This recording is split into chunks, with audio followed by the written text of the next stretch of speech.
coming out on a Saturday morning, and this is a great crowd.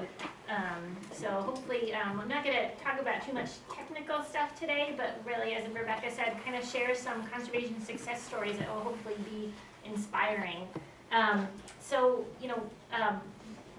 why did we want to do this? Well, really because this was inspired by Betsy and Rebecca and Teresa as a way to kind of celebrate all the wonderful things about Bolton's environment and the character of the town.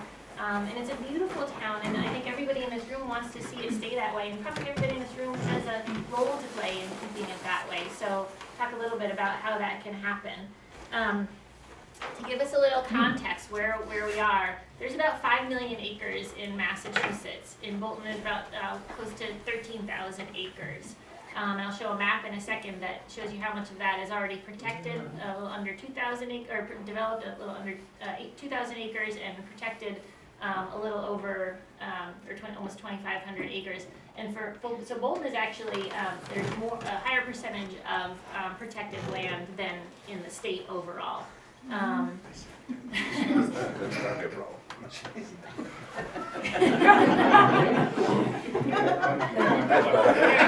works. Okay. So, and a majority of the land in the state and in Bolton is privately owned. That means that landowners play a really big role in what the future of our state is going to look like.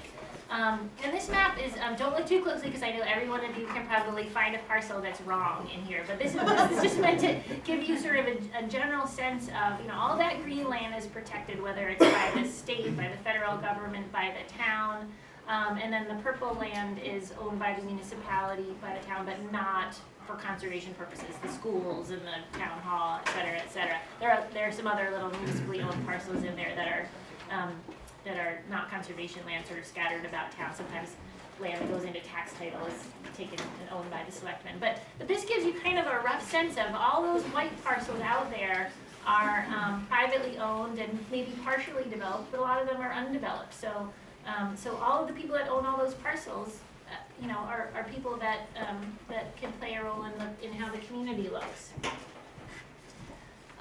So we want to talk. There are a lot of individuals and entities making land use decisions all the time that shape the health and character of our communities. So who are these entities? Who conserves and stewards land? Who takes care of the land? Obviously, individual landowners. We just saw how much of the town is owned by individuals and non-conservation organizations. So all of those people are making decisions about how they manage their land. Municipalities own a lot of land and manage a lot of land, and that's a big struggle for towns, especially small towns who don't have, maybe they have one conservation person on staff. Some towns have no conservation people on staff. So taking care of conservation land is often the role of volunteers, or sometimes it just doesn't really get taken care of. And then you have land trusts, nonprofit organizations like Sudbury Valley Trustees, like the Bolton Conservation Trust. A lot of you probably know Mass Audubon are the trustees of reservations. So they're those bigger organizations that work statewide. We are a regional organization. We work in the 36 communities of the Sudbury, Assabet, and Concord River Valley. And then there are a few national organizations like Nature Conservancy, but they don't really do so much on a local level here in Massachusetts to own and protect land. And then, of course, we have state and federal agencies. Bolton Flats is that is state, right? Bolton Flats is state-owned. Yeah. And then, do we have any federal land in Bolton? Yeah, Oxbow, right? Yeah. Yeah. So. But that's not in Bolton. No, sorry. No federal land in Bolton. Delaney too. Delaney. Okay. That, and that's state. Yes. Okay. So.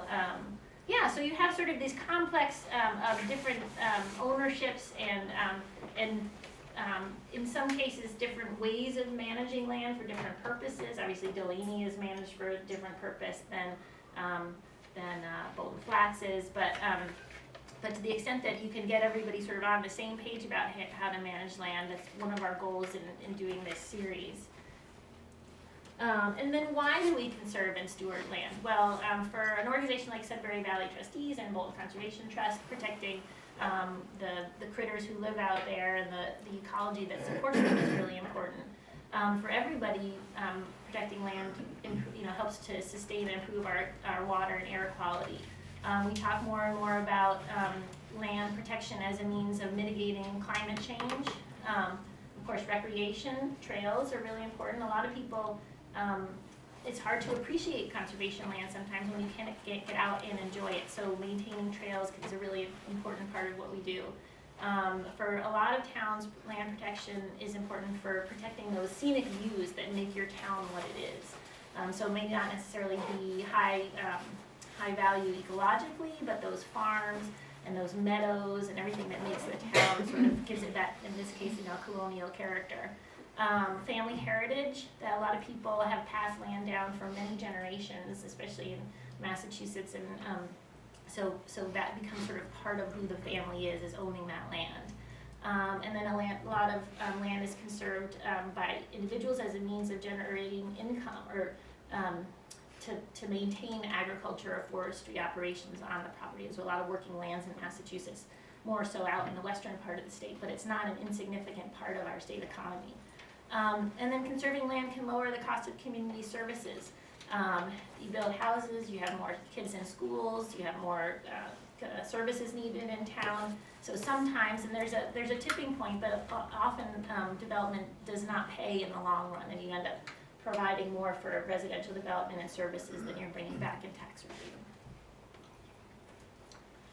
revenue. There are, one way that people can keep their land open and productive, at least temporarily, is through Chapter 61. I'm not going to talk too much about this because we're going to cover it at one of the future workshops. But just very quickly, if land is in active agriculture or forestry, or even if it's just kept open for, and people are allowed to use it for passive recreation, people can get a tax break. The old landowner can get a property tax break. If they decide that they're going to go ahead and develop that land, then they owe some back taxes to the community, and the municipality has a right of first refusal if the landowner goes to sell that for development. It can be a very fraught process, and so we won't talk about that today. Today it's about happy things. So I'm going to talk about, as Rick said, my role at Sudbury Valley Trustees is the Director of Land Protection. I've been there for about 16 years, and my job is to kind of do the land transactions. So I work with private landowners and then try to sort of often cobble together funding to make a land protection project work, and that may be with funds from a municipality, funds from state grants. So I'll talk a little bit about sort of the techniques there. And the easiest way to conserve land is by the transfer of the fee interest in the land itself. So if a landowner really wants to see their land stay like it is forever, they can give that land to a conservation entity, or they can sell that land to a conservation entity. That conservation entity then owns it and manages it for conservation purposes. But a lot of times landowners, especially if land is being used for agriculture or forestry, the landowner might want to continue to own and work that land. Or they may say, this is a really important part of our family. This land means a lot to us. I want to be able to pass it down to my kids, but I want to make sure that that they can afford to maintain it, and they don't develop it someday. So you can put land into conservation using any of these three techniques: conservation restriction, agricultural preservation restriction, or historical preservation restrictions that leave the land in private ownership but basically extinguish development rights. And it's definitely more complicated than a fee transfer, but I said it allows a little bit more flexibility and allows the land to be to stay in private ownership, and so there is still some tax property tax revenue that the municipality collects. So it's a conservation restriction, and I'll use conservation restriction, but it works the same way for agricultural or historical restrictions. They're permanent deed restrictions, so they get filed just like a deed would at the registry of deeds. It runs with the land forever, so the landowner can sell or transfer to heirs the land, but the restriction stays with the land. And then somebody has to hold that restriction and make sure that whatever the terms of it are upheld. So if it says, landowner can't build any houses, someone has to go out every year and check to make sure no houses were built there. So if the restriction is held by a land trust, the land trust does that. If it's held by the town has to send someone out to monitor every year. So there is a lot of responsibility on the holder of the restriction. And then there are lots of, the restrictions are very flexible because they can, in addition to saying, maybe you can't build any houses, it might say, but you can continue to cut firewood on the land, or you can continue to farm the land. So it's a negotiation about what kind of rights stay with the land that the landowner can still undertake. And then, as I said, the land may be transferred to other owners, but the restriction stays with it. And so why would someone do that? Well, we talked a little bit about, so the landowner maintains control and continue to use the property, but it sort of goes deeper for some landowners. That sort of legacy that, wanting to leave kind of your mark on the land, but in a sensitive way, and leave that legacy for your kids and for their kids. A lot of people do land conservation as an estate planning technique, because if you have a valuable piece of land and your kids are going to face an estate tax, or they're going to face a burden in sort of managing that land, you want to do the conservation during your lifetime so that then they don't have to make those hard decisions if you pass. And as I said earlier, also, you might continue to generate income from the land once you put a restriction on it. It gives a lot of flexibility. And for conservation entities, acquiring conservation restrictions or agriculture preservation restrictions is actually more affordable than buying land outright, because you're only buying a portion of the interest in the land. So it kind of helps us stretch conservation dollars a little bit further. As I said, the land trust can hold conservation restrictions, municipalities can hold conservation restrictions, and state or federal agencies. With the agricultural preservation restrictions, most of those are held by the state agricultural preservation restriction program through the Division of Agricultural Resources. There are quite a few APRs in Bolton, I think, so people are probably familiar with that, on the orchards and whatnot. And then anybody who owns private land can grant a restriction. And the land has to meet some sort of minimum criteria for being conservation worthy. But a company can grant a restriction on land. Any kind of a trust, if land is held in trust, that they can that trust can donate, or not necessarily donate. Trusts are kind of complicated because some of them might not be able to take the same tax advantages as individual owners. So that's a topic for another day. Sometimes if land is developed, or let's say with like an open space subdivision where you kind of cluster houses on a little bit and then leave some of the land open, sometimes a restriction might be placed on that open space to make sure that it doesn't get further developed someday. And some people are able to gift restrictions on their property. But for most people, realizing some kind of income from the sale of that restriction or the sale of the land is important for their families, and so sometimes we end up paying full fair market value for a conservation restriction, and sometimes we get it at a little bit of a bargain, which is always appreciated. So I'm going to share a few stories of how this actually works on the ground, and I'm delighted today that we have Fran and Pat Brissette here in the back row, and this is their property that they conserved with us a couple of years ago. I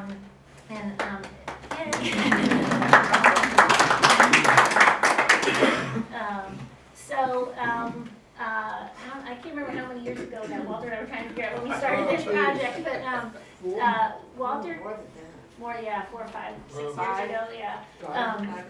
Walter called us up and said, hey, there are these state grants for landscape scale conservation. It's called the Landscape Partnership Grant, and you can apply for up to $1 million from the state if you could preserve a total of 500 acres, and it could be in multiple properties. So we said, let's see if we can get as many landowners as we can in this one awesome corner of Berlin, Boylston, and Northborough. And we'll see if we can get people to donate, sell, whatever, 500 acres of land for conservation that we can use. And does it have to be contiguous? It had to be contiguous through other either with one another or through other conservation land. Good question. Yeah. So it was a little bit of a puzzle. Like, and we had to sort of, say which landowners, if this landowner says yes, then we can get that landowner too. So we did a lot of workshops, and we did a lot of mailings, and we had a handful of landowners raise their hands with interest. And I think Fran and Pat kind of got wind of it through, we had worked with the town, before this grant became available, worked with the town to preserve a 40-something acre property right on Ball Hill Road. And at the ribbon cutting, Fran and Pat kind of walked through the woods from their house. And we're like, what's going on here? Can we do this too? So that was great. So anyway, we got this grant. We had a bunch of landowners lined up. And we just started putting together all these deals, because the trick with the state grant is that they would give you $1 million, but you had to match it either in other funds raised, money from the participating municipalities. It could be in the form of gifts or bargain sales from the landowner. So if someone donated their land, the value of that land counted as part of our match. So it was a real cobbling together of a lot of different projects and different ways of doing projects. And so when we got going with Fran and Pat, they had about what we thought was around a 55-acre property right on the Berlin-Boylston line, all wooded, next to this property that we had just finished conserving with the town of Berlin. They, and just jump in here if I say anything that's not right, bought the land in the 70s, built a house, just grew to really love and cherish this land. And kids grew up there playing in the woods. And so they, this land is special to them, and they really wanted to see it preserved. Some of it was probably not developable, a little swampy in the back, but some of it was valuable timberland. And in fact, they were planning a harvest, I think when we started talking, or shortly thereafter. So that was going on. So it was a great example of kind of a combination working land and conservation. And I should add that this area of Boylston, so the little parcel in the middle with the red outline is the Brissette's property. And then all the green and the gray and everything, all the orange is land that's been conserved in different ways. The sort of more minty colored is all of the DCR watershed lands. The green is, the sort of mossy green is owned by the town. The grayish color, these are ugly colors, sorry. The grayish ones are owned by Sudbury Valley trustees. But the whole area to the north, the Brissette's there, between those roads where there's that kind of funny anvil-shaped property, that's all just tremendous habitat. It's all designated as priority habitat by the state. There are several rare and endangered species. Other than some stone walls and old woods roads, it's really has not been touched for a long time. So that was kind of what drew us to this part of our service area in the first place, was all this really high quality habitat. So this shape, the red shape, was what the assessor's map said that the Brissettes owned when we first started. But the deed description was a little funky. And when we work with a state grant, one thing that's important to know is that you really have to dot all your I's and cross your T's. And there are a lot of legal requirements that you have to meet, like having really good title to the land and a survey and all that kind of stuff. So one of the first things we did was say, okay, we better get a survey. Turns out that this is the shape of the land, as far as we could tell. Although the surveyor said he never really got out into that northwest corner because there's some quicksand back there, and he almost got stuck, so he was never going back. So it turned out that there were about more like 48 than 55 acres. So you always have to, but in Massachusetts you get a lot of funny deeds that say they're from the old oak tree to the hole in the ice, right? Yes. So the hole in the ice was one of the bounds. Nobody can find it in June. Right. So there's a you have to sort of have a certain sense of humor about these things, because sometimes we had a title attorney that we had to get title insurance on this, and he was you kind of cross your fingers sometimes, because sometimes there's just no clear answer to where does this property start and end. But this was the best we got, and it was acceptable to the state. And this is what it looks like. Ooh, sorry, the glare is a little hard, but this is what you can see. The kind of the darker part in the northwest is that's all swamp, and then it rises pretty steeply to the east, where it's more wooded uplands. So we got the state grant, and then we had the property appraised, and because it's mostly backland, it didn't have any road frontage or access other than rights of way. It wasn't like extraordinarily expensive, but nonetheless the Brissettes agreed to sell it at a little bit less than fair market value. We worked out a deal where they can continue to collect firewood from the property as long as they live there. So there's all these kind of ways you can get creative with, letting the landowner sort of keep some interest in the land. And one of the best parts about it that I think helped the bargain sale piece work out was that they were able to take advantage of a state tax credit. This is a relatively new program that's offered by the state. Maybe they've been doing it for now 5 years. Where if the landowner donates either the land or a conservation restriction for less than its market value. So let's say you have a piece of property that's worth $100,000, and you agree to sell it for $50,000. That other $50,000 is a charitable gift, and you can get a tax credit for that. And the state tax credit will give you up to $75,000, and you can apply that to your state tax liability the year of the gift. If you can't use that, if you're retired and you don't have a lot of ordinary income and your state tax liability is really low, the state gives you the rest of the money in cash. So it's awesome because a lot of times doing conservation is not free for the landowner. You often we always recommend you hire a lawyer. Sometimes you need a tax person to help you figure out what the tax liability is going to be or tax savings.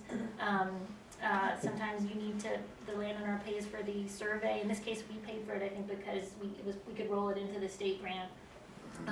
But so there are costs to the landowner, and then by knowing that you're going to get this back from the state, it makes it a little bit easier to spend that money because you're going to get that back in the end. So this has been a really amazing program. Right now, the state only has $2 million to give away through this program each year. There have been efforts by some of the legislature to get that increased to $5 million. This hasn't happened yet, but we're trying because they're fully subscribed for this year. Anyone who applies now is probably not going to be able to get in until 2020 or 2021 at this point. So it's been a great program. So sorry, I already talked about that. And so that's the Brissette. I don't know if you guys want to add anything about your experience. I just throw out that the taxes from the state and the federal are not that terrible to go through. You don't need to spend an awful lot of money doing it. You could actually do it yourself. It's pretty straightforward, right? It's great the way it works. The people that we work with at the state were wonderful. And I was like, is this really going to work this way? And yeah, sure enough, you get if you're qualified for the credit, when the time comes to file your taxes, as Krista said, you not only wipe out any liability you had, but if there's more left over, they literally give you a refund for the difference, which is wonderful. It's tax-free, which is another really cool thing, right? Oh yeah, good point. And then on the federal side, it's really pretty straightforward. Just go through QuickBooks, not QuickBooks, but the TurboTax, I think it is, and they pretty much do a lot of the work for you. You just got to make sure you file the right forms, and you do have to get an appraisal. Yes. Which is maybe $1,500, depending on the size of the lot, obviously. But I just wanted to say that Krista and Sunny Valley Trust were incredible in terms of providing support, being totally honest and upfront in everything they shared with us and educating us and guiding us. It worked especially with Krista on this. So I would just say that we really trust working with that group, and from the ownership side of it, I think Pat and I both always felt that we were stewards, and that was really, it was really the animals that owned the property anyway. So what's this of them? It's still there. Wonderful karma that we ended up, hooking up with you at that little gathering there in Berlin, and I couldn't. There are I can't even find the words to express how grateful we are for being able to do this. Yeah. Thank you guys so much.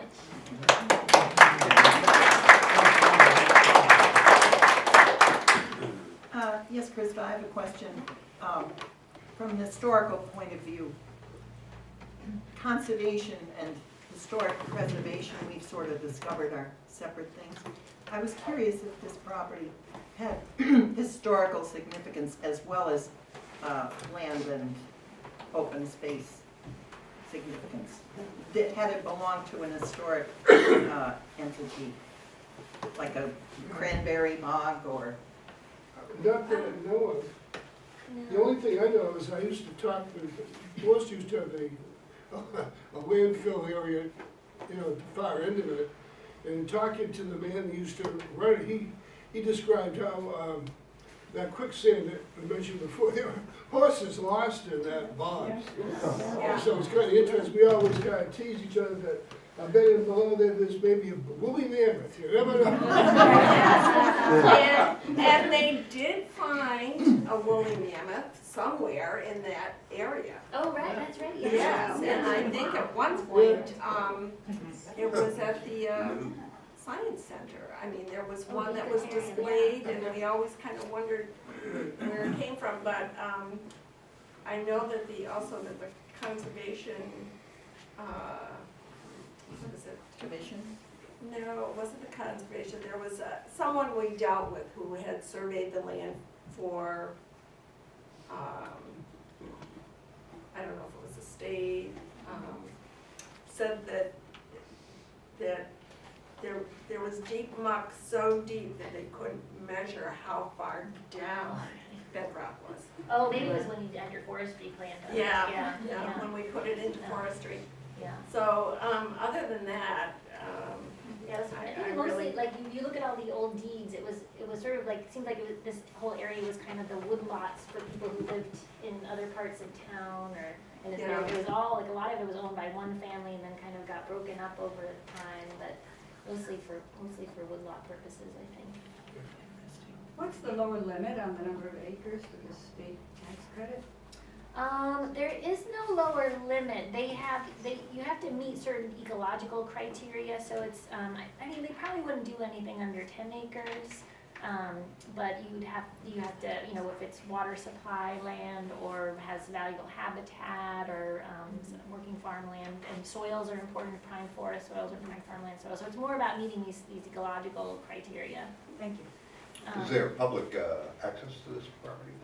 Yes, through the Ager conservation land in Berlin off, So there are trails and you Yeah. can wander around and not get stuck in the mud? right. And for the record, real kudos to the Berlin Conservation folks who really helped us out all the way, gave us access. We wanted to do the logging before we made the final transfer of ownership. They had no problem getting through there because of Walter and his crew. Yeah. So that was a big help. Yes, and Berlin was our lead municipal, so while the project covered the 3 towns, Berlin was really the only town that took a real active role in this grant project, and Northborough was a little more passively involved, and Boylston kind of didn't really want anything to do with it. But, yeah. So that was sort of an interesting struggle. Fran said something that I wanted to mention too, because reference sort of nothing really changed after the conservation happened. And that's, you know, particularly when we do conservation restriction projects with landowners, it's more of a negotiation. And so, you know, even when everybody's friendly and it's all for a good purpose, anytime you get lawyers involved and it is a negotiation, and it can be uncomfortable and a little bit scary for the landowner sometimes, I think, because you're giving away some, for most of us, our homes and our land are by far the biggest asset we own. And so you're making an incredibly big decision when you decide to do something like this.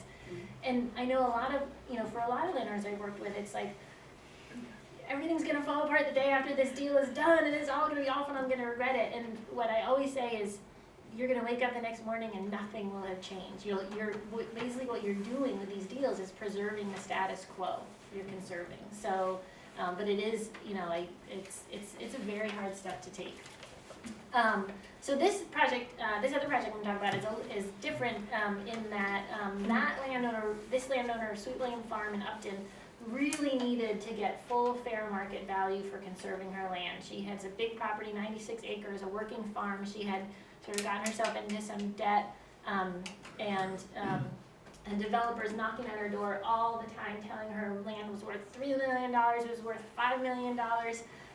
But it wasn't, and so over probably about 3 years, we had to, just continue to talk to her. She really loved the land. She really didn't want to develop it, but she really needed money. And it's a absolutely gorgeous property. If anybody knows Upton and drives up and down North Road, the farm stretches on either side, and it was this really important link between the Upton State Forest in the east and the town conservation land in the west. So you can see this long narrow property on either side of the road, and just a really key connection.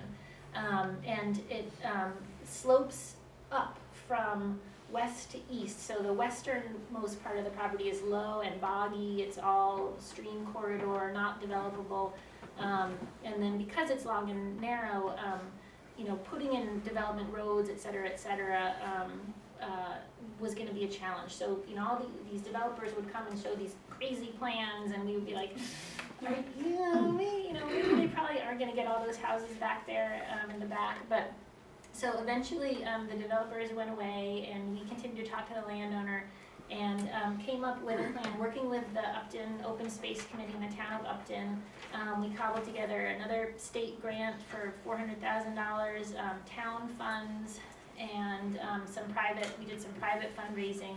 We were able to conserve almost the whole farm. We ended up,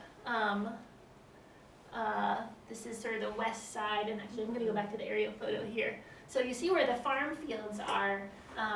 We sort of cut off the easternmost and westernmost sides and the ends, and the town bought those outright, and then Sudbury Valley Trustees holds conservation restrictions over them, because when towns buy land with community preservation funds, which I know we don't have here in Bolton, it requires that another party hold a conservation restriction. It's sort of a belt and suspenders approach to conservation, so this town never decides to build a school there or something like that.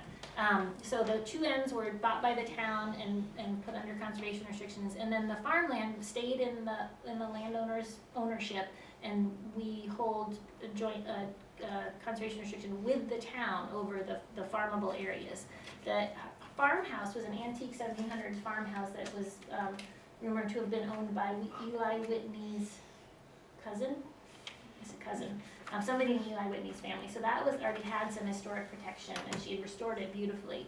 That was cut out and stayed in private ownership, was not restricted in any way. And then there was a farm stand on the property that was carved off as a separate lot, and that was sold to a private buyer as a house lot. So we had to give up that one house lot, but other than that, the rest of the farm was protected. And the landowner was able to pay off all her debt. We thought that she was going to stay there and her son was going to continue to farm the land, but about a year or so later, they decided they were going to move to Maine. Another farming family bought it. They run a cut flower business there now. The restriction allows them to build a barn, so we try to build in things that, understanding that it's a working farm and people need to adjust and adapt and expand. We always try to include as many reserve rights as we can to allow for greenhouses or hoop houses or barns or irrigation, things like that. So, and it's agricultural easements are really tough because we don't know what's coming in 50 years. It's hard to anticipate everything, and this was a tough one because a lot of people in town wanted to see it preserved because of the scenic views, and people were saying things like, well, hoop houses aren't scenic. Well, it's all in the eye of the beholder. So it becomes, with scenic view protection, it becomes a very subjective question and can be a kind of a sticky point to negotiate. But this turned out to be a great project. There's the historic farmhouse.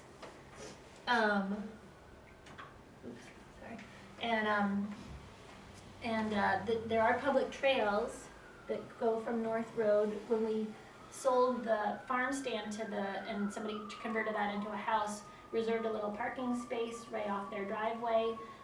So people can park there now and walk in either direction to get to either the Upton State Forest or the town conservation land, and it worked out really nicely so that the trails are kind of away from the agricultural fields and don't really interfere with the farming business.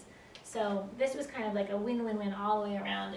Again, there was like really spectacular habitat on the eastern side. It's habitat for wood turtle, wood turtle, and I think a salamander, an endangered salamander too.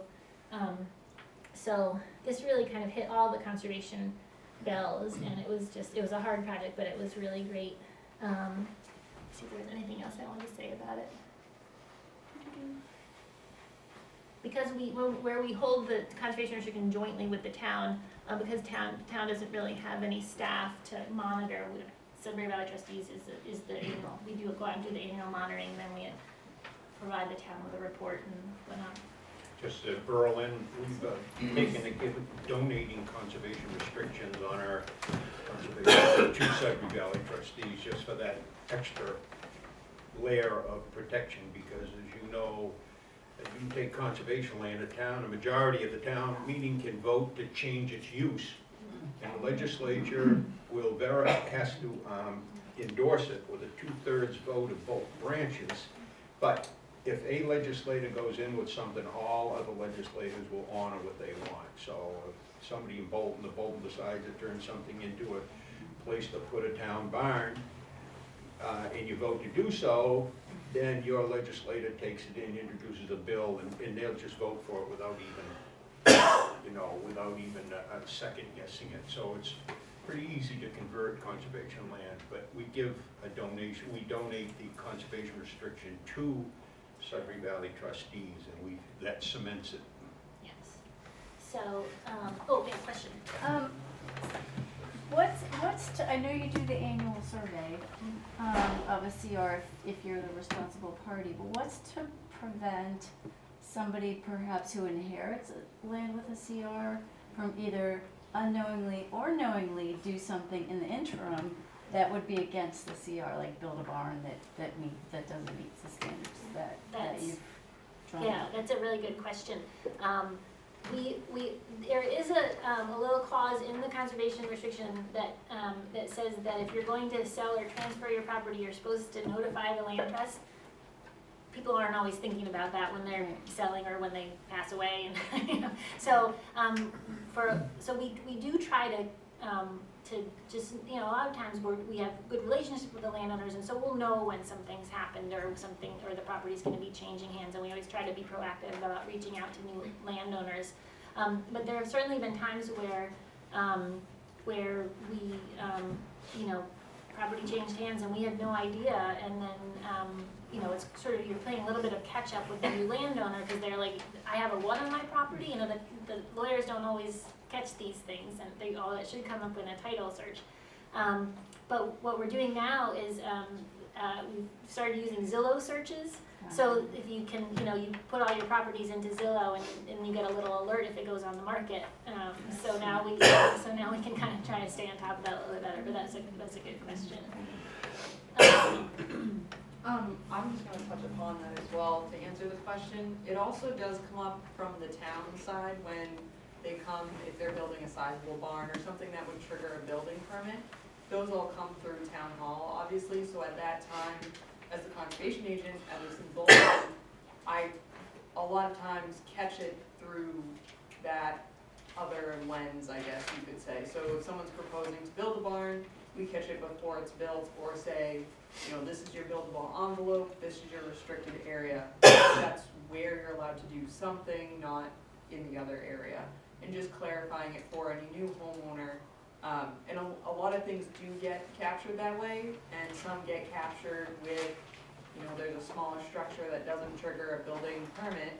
So I'm out on another site visit and I see it and I have to go talk to the individual. And most of the time, because it is within the deeds or within the registry of deeds, that document, I reference that, they go out and research it, and then they deal with it moving forward. And most of the time, it's not an issue because of those few levels of vetting before it gets to the point where you have this huge barn in somewhere where it's not supposed to be. I'm gonna turn it over to Walter now, and as Walter alluded to, we SBT and Town of Berlin have done a lot of work together over the years. They're just a fabulous town to work with, and Walter's got so much history doing conservation, and he knows every inch of Berlin. So I'm going to turn it over to him, and he can talk about what they've done as a town. You know, I expected about 10 people here today. It's great. I mean, it's good to be with people that think about protecting land. You know, you wonder, why do we do it? You know, Krista gave some good reasons. There's some tangible reasons, but it's more than that, isn't it? It really is. You listen to the Brissettes and you know a lot of heartfelt desires to protect land. You can read Aldo Leopold, or Theodore Roosevelt, or Thoreau, or John Muir, and all these poetry and everything about the land, and it's really eloquent and it gets you interested. But the most eloquent description I ever ran across of why we protect land was from a woman named Mary Doobie down in Hingham on the Back River. She had worked the Back River, I think it's Route 1, and there's a big estuary up on the right side of the river. And she had worked for 40 years protecting this piece, that piece, this piece, and this piece, that big, beautiful estuary with development all around it. And there was one piece, a big piece, she needed help to buy. So she came to see me for Fish and Wildlife. And it was part of a military base first, so everybody, oh geez, it's got contamination, let's not buy it, it'll be a problem and everything else. I was talking with her one day, she brought me a book on Theodore Roosevelt. He's kind of my hero of environmental movement. And she said, you know, Walter, people say to me, Mary, why do you protect this land? You spend so much of your time. She said, you know what? The way I look at it, Walter, we all live and we all die, and we're worth this much. But if we protect land for future generations, we're worth this much. That was it. Nothing else need to be said. So what I'm going to do, I wanted Krista to go first because you got all the details and she's got it right here. You know, you got any questions on how to make it happen. I'm going to run through kind of generally the vision of Berlin and, you know, the attitude we had to protect land. I mean, there's a lot of details, but you've got to get out there. You've got to know the landowners. You've got to be after it. You've got to talk to them, you know, and then try and get funding and make it happen. So if you don't do that and make it happen, then all the information Krista gave us is no use. You've got to make sure you get that kind of money and everything. Anyway, this is Berlin, and I'm going to run through a sequence of the land that has been protected in Berlin up until today. So this, this was from 1905 or 04 up until 1970. This is all the land that was protected. Now this, of course, is the aqueduct that goes through from Wachusett into Boston, and this is Gates Pond, which the legislature turned over to Hudson in 1901 or something like that, because they had a cholera epidemic, their water was polluted, so they gave them that for water pollution. And that area up there was the Hudson dump when I was a kid. Open face burning, and it was some sort of a military thing, because there's still set up for rifle ranges down in the woods behind it. So anyway, up until 1970, this is Berlin. They had an aqueduct and the Hudson Reservoir. So then from 1970 to 1980 is the next slide. Again, government did it. So you got, that's when the Corps of Engineers in the state started building these flood control projects to protect the towns downstream. So this is the Brewer Brook. By the way, the Aspet River is right here. And North Brook starts in Bolton, in Boylston. It comes down diagonally across and catches everything from Dudley Pond Brook, Gates Pond Brook flows into it, Brewer Brook, a few unnamed brooks. And then Hog Swamp flows into Hudson and down in. And another brook, there's some other brooks that flow into Hudson, but this is mainly North Brook is the drainage for Berlin. So one tributary was Brewer Brook in the state. The center part is the flood control project, and these two outer pieces were donated to the town because, you know, this was all one piece, and the state took the middle of it, so Danford Tyler gave the remaining pieces to the town for conservation. This was donated to the town for conservation. This was donated as a town forest, and this is the other Ross site flood control project, well over 100 acres of land. And I can remember the town, there were people, oh, we don't want that taking over our town. These are the most wonderful wildlife habitat areas you could ever find. Imagine a impoundment of water and all the reeds and the vegetation around it, and tall pines, and the wonderful recreation areas. There's great trails around both of them, very heavily used, so they're wonderful conservation areas. So that brought us up until 1980. Now, through the 1980s, this was the first piece. This is 135 acres that I bought out of an estate. This is the first time the town actually went out and bought land. It belonged to Danford Tyler, who owned that farm down around South Berlin, which was Spooky World one time. I grew up there. By the way, when I do know Berlin, when I was a kid, there were 3 farms in Berlin that still used draft horses primarily in the fields, and that was one of them. So, yeah, we bought this for $60,000, $65,000, 135 acres. Beautiful habitat. This stream runs down through it, and the state at that time gave us back 65, all but $12,000. I mean, that's like 85% reimbursement at What that year was particular that? time. Huh? What year was that? That was probably 72, something like that, and they just started it. So this is our first Berlin-owned land. This was donated conservation restriction from Shedco Farms. It's a farm owned by Charles Edward Cotton.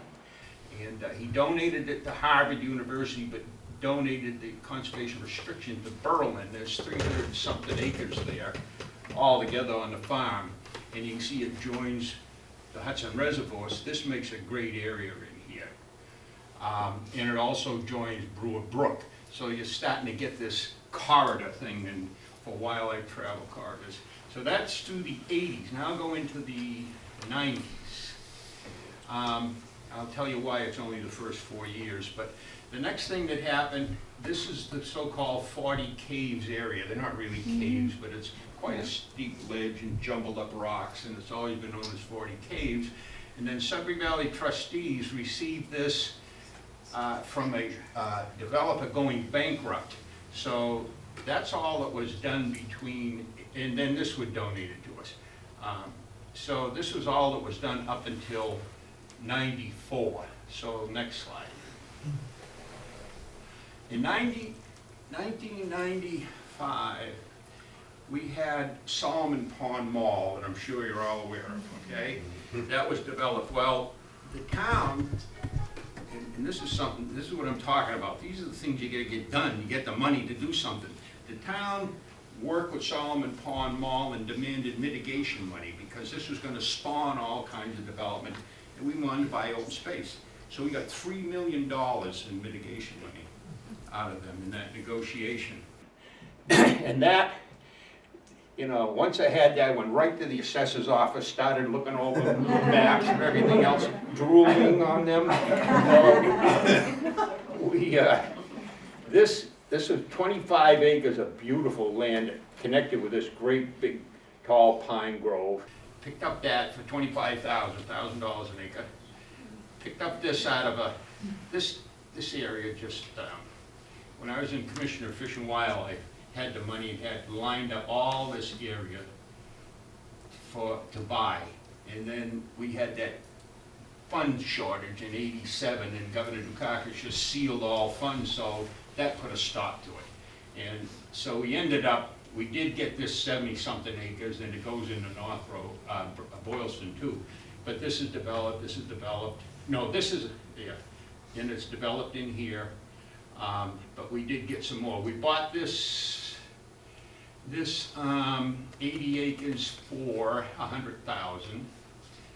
We bought this was 105 acres for $100,000. This is Rattlesnake Hill, and that also is great habitat. And then we bought this up in here for like $1,000 an acre. So we're talking like $1,100 an acre or something. That's what we were buying land for in those days, moving right along. Then 20 years. The developers came in, bought a couple of pieces, and then prices just went up. So now, so that was that 5 years from Solomon Pond Roll to 2000. Then 2000 to 2009, the next 10 years, this is what else we did. This is 35 acres in this one, 20-something acres in this one. Again, go to the assessors maps and look at it. We bought this for $1,000 an acre. Then the lawyer that was controlling the estate that owned this, he wanted like something to $500,000. It's all ledge, it's landlocked. So we ended up getting it for about $1,200 an acre too, but we had to do some negotiation. This is a conservation restriction donated. This is a donated conservation restriction, donated conservation restriction. This is land we picked up, bought this, and then we bought the Divine Farm. This was a stupendous area right in this whole area here.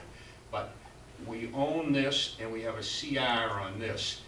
And then this has got a conservation restriction on it. It was part of a big development in Clinton called Tall Pines. This is very unfortunate. This area here, Clamshell Pond, all in through here was just, I mean, you go down into a valley here, and it was like being in northern Vermont. And then the developer bought the big hill in Clinton and put in that development. So in Berlin, we made him put a conservation restriction on that. We bought a conservation restriction on this. This was donated to us. We bought a CR on this. This was tax title land. That's another thing. Do you have tax title land in Bolton? So go to not the treasurer, the tax collector, and see if you can. The town always votes to turn over tax title land to us. Of course, this is in the middle of Hog Swamp. You can't even get to it, never mind use it, but at least it's protected. I like to see green put on maps, it's my thing.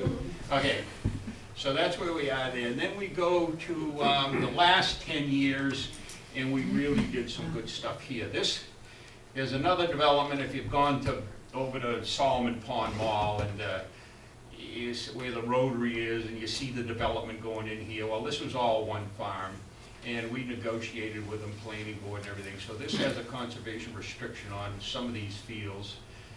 This is a field we bought 3 or 4 years ago. It's the only kind of non-ecological thing. It's a beautiful agricultural field, goes down, borders the Assabet River, and it's just a beautiful vista. So we paid $450, I think, for that.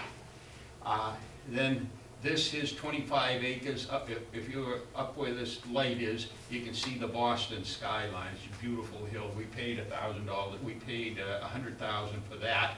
This was tax title donated, but this was the big thing that I've been after for 30 years. This was the old Oberg estate, and Warren passed away. And we negotiated, this is Mount Pisgah. There's a place, if you stand right about here, you can see the Prudential and the John Hancock in that third building they're putting up now. Beautiful vista. So we picked up a little under 100 acres, all in through here, this piece of land connecting to this. So this Boylston's got land, Northborough's got land, this is connected together, this is connected. This is great wildlife corridor through here. Deer, coyotes, fur bearers, all go through it. This is great habitat. Then it goes down, and actually, if you're talking trail systems, this is the aqueduct. So you've got trails that take you to this flood control project, and it starts to link things together.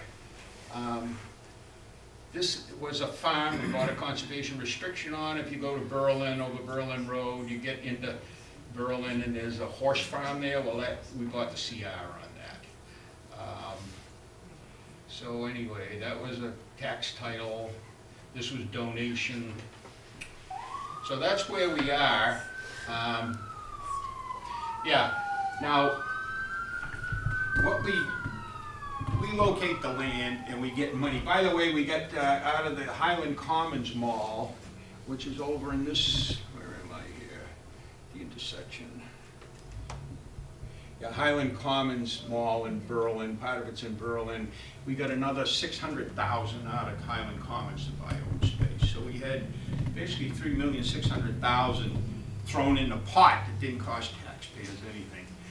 And due to Sudbury Valley trustees, when we bought land, they were very successful. The trustees were very successful in getting us reimbursement money from the state. So one thing I want to do is get all that record. We've got to have $5.5–6 million in acquisition for land as I stand here, and all this land cost Berlin taxpayers $10 grand for this piece back in the 1970s. All the rest was bought by mitigation money from the malls and reimbursement money from the state and donations, like the donation of the conservation restriction.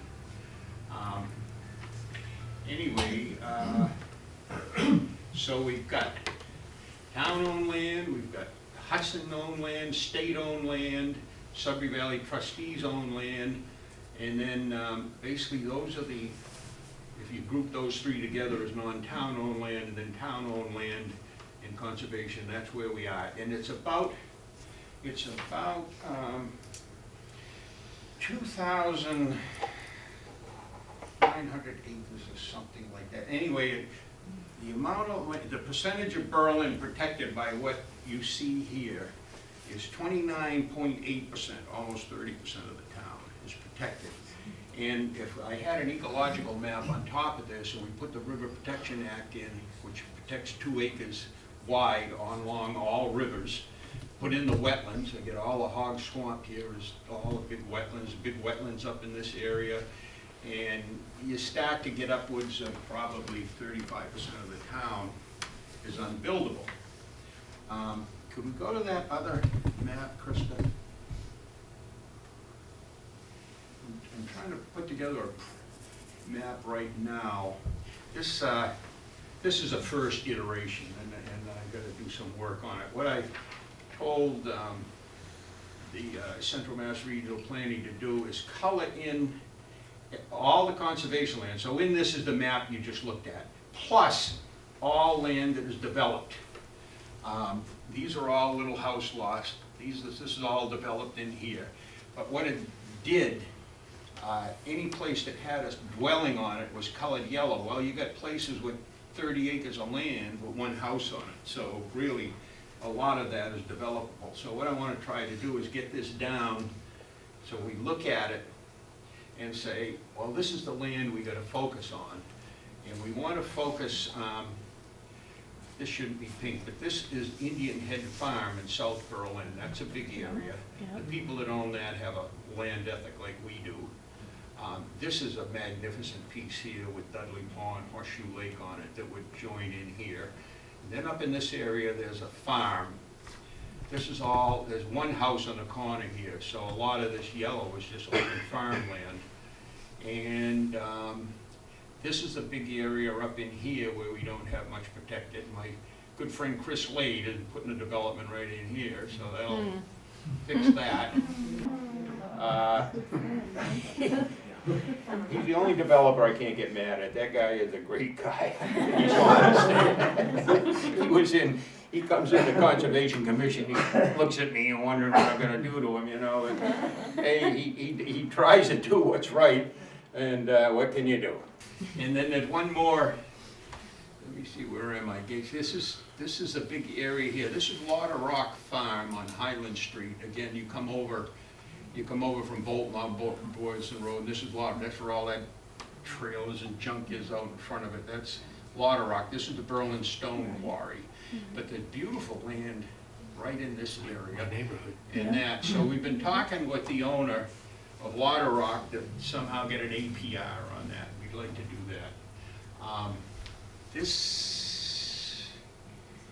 There's a big open area right here. There's only one house on it. But they're putting in solar panels up in this area. And we passed a bylaw in Berlin that if you want to put solar panels in an area, how did this work? You have to put aside an equal acreage with a conservation restriction on it. So that farm is going to have whatever it is, 30 acres of panels up on top of the hill, but all the rest along the road is going to be left open.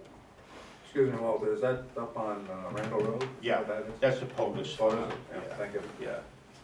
So anyway, I guess that's about it.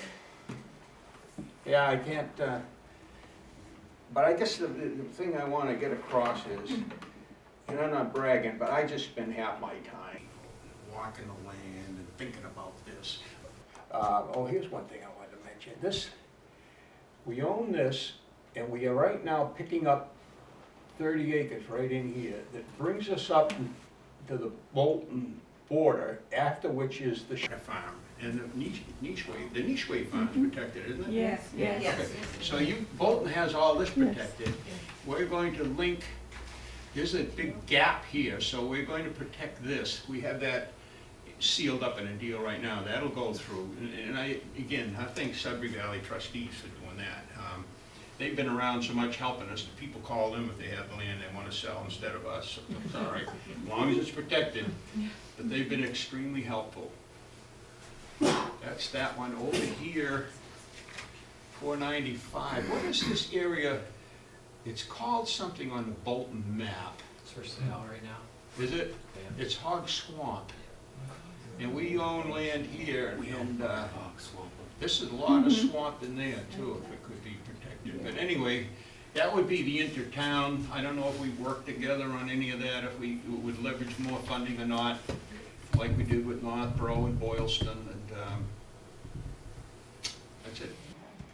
Any questions? Walter, this stuff you were buying with the money from the shopping centers. Mm-hmm.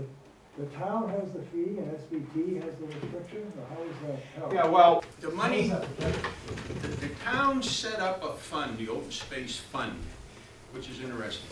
If we buy land, we don't go to town meeting and get a vote on it. We take it out of that fund, we can use it to buy land. Only, we run it by the selectmen, which they always just approve anything we want to do. So we go to buy land, and then we'll get state reimbursement, we own it. And then, like Krista explained, or I explained, you can turn that into a garage for the town or something very easily. But if there's a conservation restriction on it held by a different party, it's not easy to do. So we give a conservation restriction on the land to Sudbury Valley trustees. And their whole mission is protected land. They cannot, allow land to be developed. I think that explains it. Yep. So is that saying if that restriction's there, you can't do that legislative move you were Right. talking about? Right. That's out. Right. Yeah. So is everything that you have in Berlin connected with Sudbury Valley Well, trustees? as I was thinking Or about third that, we're entity? gonna go back and go over the map, as a matter of fact, Yeah. and if we don't have it, we'll probably we'll donate Yeah, a smart. restriction to it, Yeah. I want to echo what Walter said, is that we know the transaction stuff, we can raise the money, but there's nothing more important than having the Walters and the Betsy's and the Rebeccas and, the local land trusts and the conservation commissioners out and neighbors talking to neighbors. I mean, that's how conservation gets started, and then we can kind of come in and help with the transaction and the fundraising, but everything in Massachusetts is local, right? We did pass the Community Preservation Act at the last town meeting last spring. So my question is about how did you go about working with the town to say you have to have equal amount of property saved if you're going to put in solar panels? the planning board did that, and they ran it by the AG, and it's legal. The land, it might have had something to do with 61A. The land was in Chapter 61, and there's an incentive.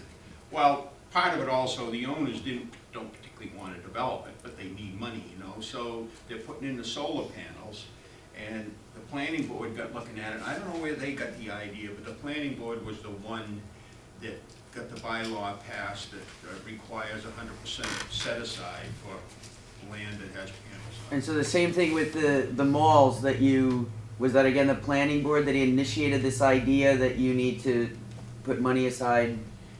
Yeah, the negotiators were, it was selectmen, and actually it was another member of the Conservation Commission that did the negotiation on whether we were gonna change the zoning for the mall. And that's where that came from. I don't know if there's anything going on in Bolton, but the, developments come in, the big ones, you gotta try that, yes. I was really impressed with how little your town has had to pay for the land. I mean, you pay and then you're getting reimbursed. Yeah. On that part about getting reimbursed, is it the Concom that's working on that? Is it Country Valley SVT trustees. working on the reimbursement part? We've got a hand-in-glove relationship Yeah, I can see with that. the trustees. In fact, years ago, somebody else and I started looking into maybe getting a local land trust like Bolton has and Harvard has, and then we're working with Sudbury Valley trustees. We don't need a land trust. I mean, they have all the connections. They're highly respected in state government where the money comes from, and so they do the paperwork, and we reimburse them, and then it all works out. But it's been great working with them. When you initially put the money out to get the parcel, is that coming from the town or is that coming from SVT? Well, it comes from the town. You can't. You have to buy it first, and then it comes from the town. But it is the town that's... And then you go for the reimbursement. So the town puts the money out, and then we get reimbursed. The usual reimbursement comes through the state land grants, and those are awards of up to $400,000, and only municipalities can apply for those. There's another smaller grant program that land trusts can apply to and be reimbursed called the Conservation Partnership Grant. And then for the Landscape Partnership Grant, which was the big one, I think it had to be a partnership, so either partner could apply and receive reimbursement. But usually we work with the land grants. Thank you, that's very helpful. I just want to make one comment, which is that as I was watching that, Back in a second. it's okay. It's like this race to get the open space, and at the same time, a lot of the towns, I'm from Lancaster, but all of our towns around here are under this tremendous 40B pressure to build affordable housing due to the state law. And so we've got these two, and I don't want to get into a big tangent about the affordable housing and how it gets built and all that. That's not my point. I'm aware of that race. People trying to get to their 10% or whatever it is they got to get to, and then this race to get open space. And I'm just watching this as like this whole thing is going to converge into a big, logger jam or whatever. But this 40B thing is crazy with the pressure to build the housing, and then for trying to preserve the open space. It's really, it's just an interesting dynamic that we're in right now in 2019. The pressure on our land. One other opportunity, maybe Berlin and Bolton. This pink area here is Berlin is the golf club, which goes into Bolton. And I spoke with the owner, and he loves the place. He would like to protect it. And he got his lawyer involved. But anyway, the desire is there of the owner. And I thought Bolton had more land in here protected, but anyway, you do have this. So we ought to look at what's around in this area, see if we can do anything. Is the Townsend Morgan Farm, that's at 61, I imagine? That's 61. Yeah, right. It's 61, but it's not really protected. Well, there's great people. I don't know if Bolton should think about trying to get a CR on that area. Okay. I am gonna beg the question slightly further. Where is Berlin with their affordable housing inventory? Are you at your 10%? Yeah, we're over 10%. You're over We 10%. just went over it, and now we got this horrendous development going on down there where the traffic circle is 200 units in 2- and 3-story structures. Yeah. And that's gonna give us about 19% affordable, so we're immune to 40B. 40B is just a pro-sprawl, counterproductive law. Did you guys ever run up against it before you reached your 10%? Oh, yeah, I mean, all the development in the past 10, 15 years has been 40B. Do you have any advice for us as a similar kind of town in terms of, there's, there were some challenges there, I'm sure, at your point when you weren't at your 10%? I mean, you're at the mercy of 40B. Yeah. I can't give you any advice. We couldn't do anything with it except to get over it, I don't know what percentage Bolton is at this time. 3.6. Were you able to negotiate any money like you did with the mall? See, that was a zoning change, right? So Yeah. that's where the leverage was there. So with Well, with we got- 40B developers, were you able to get some kind of mitigation dollars? Oh, no. Well, in this area, Chris is gonna give, he's putting his development right smack dab in the middle of it, but then putting a CR on the rest of the land around. I think he's got 80 acres in there or something, giving us that. And then this development I just talked about down by the traffic circle with those 200 units, it all is going in this white area, but all of this was part of that farm, and we made them, or they donated a conservation restriction on 75 acres right in here, so that'll never be developed. So I guess the answer is no, we haven't negotiated to get funding to put into the fund to buy other land, but we have managed to get CRs and get it positioned a little bit. Where is that located down here? Is there, The- near Solomon Pond Mall? Yeah. Rotary? Yeah, it's right. So this is the rotary that comes out where that driving range is? Yeah, that's right. Yeah. You go then around the rotary and head towards Solomon Right, Pond. there's two rotaries, Fields there's in there. one that goes into another one too. Yeah, that's right, the small one. All right. It's been a pleasure. Rona. Walter, are there any legislators that are willing to fight the 40Bs? I don't mean get rid of them, but rearrange them a little bit so it's more manageable for the towns? Rona, the answer is yes, and a number have tried, and I've tried, but you get it in there in the Boston legislature, all they want is build, let the chips fall where they may, it's just, sprawl is the worst thing that can happen. Right. And you never get it through the state. Do you get it, do the developers get involved in the wetlands, get that all, I mean, I think that, I'm maybe speaking out of turn here, but I think that there's a 40B going on here now where the wetlands are really, they're trying to build onto the wetlands. Well, they can't. But there's some sort of a rule that can get this thrown out. Oh, it would never happen. No. The 40B does not override Right, state wetlands laws and okay. health laws, so that's one thing they don't. Yes. I will say that though, like in Lancaster, we have a massive 40B that we're working on right now, and in our local bylaw, it's probably the same for Berlin and Bolton, I would suspect, I don't know your bylaws, but our wetlands bylaw is more restrictive than the state's bylaw, and so we're So arguing. I think ours is as well. And we want our town bylaw to apply, but they're not required to follow Right. that.